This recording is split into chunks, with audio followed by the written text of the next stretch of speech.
முத்தமிழறிஞர் செம்மொழி காவலர் அன்பு தலைவர் கலைஞர் அவர்கள் மறைந்து 7வது ஆண்டு நினைவஞ்சலி இன்று கோவை மாநகர் மாவட்ட திராவிட முன்னேற்றக் கழகத்தின் சார்பில் தலைவர் கலைஞர் அவர்களுடைய திருவுருவப் படத்திற்கு மலர் மாலைகள் அணிவித்து மரியாதை செலுத்துகின்ற நிகழ்ச்சியும், அதைப் போலவே அமைதி பேரணி வந்து தலைவருக்கு புகழ் வணக்கம் செலுத்துகின்ற நிகழ்ச்சி கோவை மாநகர் மாவட்ட திராவிட முன்னேற்றக் கழகத்தின் சார்பில் நடைபெற்றது.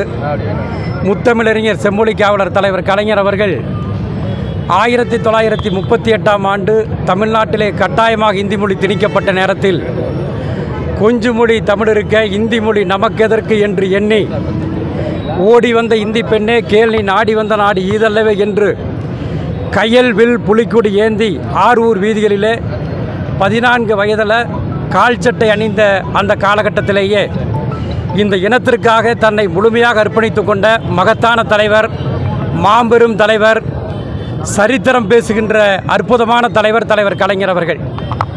தலைவர் கலைஞர் அவர்கள் திராவிட முன்னேற்றக் கழகத்தினுடைய 50 ஆண்டு கால தலைவராக இருந்து திராவிட முன்னேற்றக் கழகத்தை இந்திய திருநாட்டிலே மட்டுமல்ல உலகம் முழுவதும் பேசப்படுகின்ற ஒரு மிகச்சிறந்த ஒரு வலிமைமிக்க இயக்கமாக மாற்றிய பெருமை தலைவர் கலைஞர் அவர்களை சாரும். 19 ஆண்டு காலம் தமிழ்நாட்டினுடைய அசைக்க முடியாத ஆற்றல் மிகு தமிழ்நாட்டினுடைய முதலமைச்சராக அவர் செயல்பட்டிருக்கிறார். அது மட்டுமல்ல, 60 ஆண்டு காலம் தமிழ்நாட்டினுடைய சட்டப்பேரவை வரலாற்றில் 60 ஆண்டு காலம் தமிழ்நாட்டினுடைய சட்டப்பேரவை உறுப்பினராக அவர் செயல்பட்டிருக்கிறார். பொதுப்பணித்துறை அமைச்சராக அவர் செயல்பட்டிருக்கிறார். இந்திய திருநாட்டிலே பல பிரதமர்களை தேர்வு செய்த, அங்கீகாரம் செய்த மகத்தான தலைவர் நம்முடைய அன்பு தலைவர் கலைஞர் அவர்கள். தமிழ்நாட்டினுடைய வளர்ச்சிக்கு கீழ்நிலையிலிருந்து அனைத்து தரப்பு மக்களுக்கும் பல்வேறு வளர்ச்சி திட்டங்களை நம்முடைய தலைவர் அவர்கள் வரலாற்றிலே நிலைத்து நிற்கத்தக்க வகையில் வழங்கியிருக்கிறார்.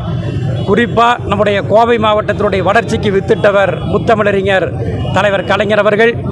தலைவர் கலைஞருடைய ஆட்சி காலத்திலே தான் தண்டுமாரியம்மன் கோவில் அருகில் கட்டப்பட்டிருக்கக்கூடிய மேம்பாலம் உள்ளிட்ட அதை போலவே 19 லட்சம் சதுரடியில் 300 கோடி ரூபாய் மதிப்பீட்டில் பீலமேட்டில் ஓப் காலேஜ் பகுதியில் டைட்டில் பார்க், குறிச்சி சுந்தராபுரத்தில் தொழில்பேட்டை சிட்கோ தொழில்பேட்டை, மோப்பிரி வளையத்தில் அண்ணா தொழில்பேட்டை, இப்படி பல்வேறு சிறப்பான திட்டங்களை கோவைக்கு வழங்கி கோவையை மேம்படுத்திய கட்டமைத்த மாபெரும் தலைவர் முத்தமிழறிஞர் தலைவர் கலைஞர் அவர்களுக்கு இன்றைக்கு கோவை மாநகர் மாவட்ட திராவிட முன்னேற்றக் கழகத்தின் சார்பிலும் கோவை மாநகரத்தில் இருக்கக்கூடிய அனைத்து தரப்பு மக்களும் அவருடைய நினைவை, அவருடைய புகழை போற்றுகின்ற வகையில் இந்த புகழ் வணக்க நிகழ்ச்சி இன்றைக்கு நடைபெற்று கொண்டிருக்கிறது.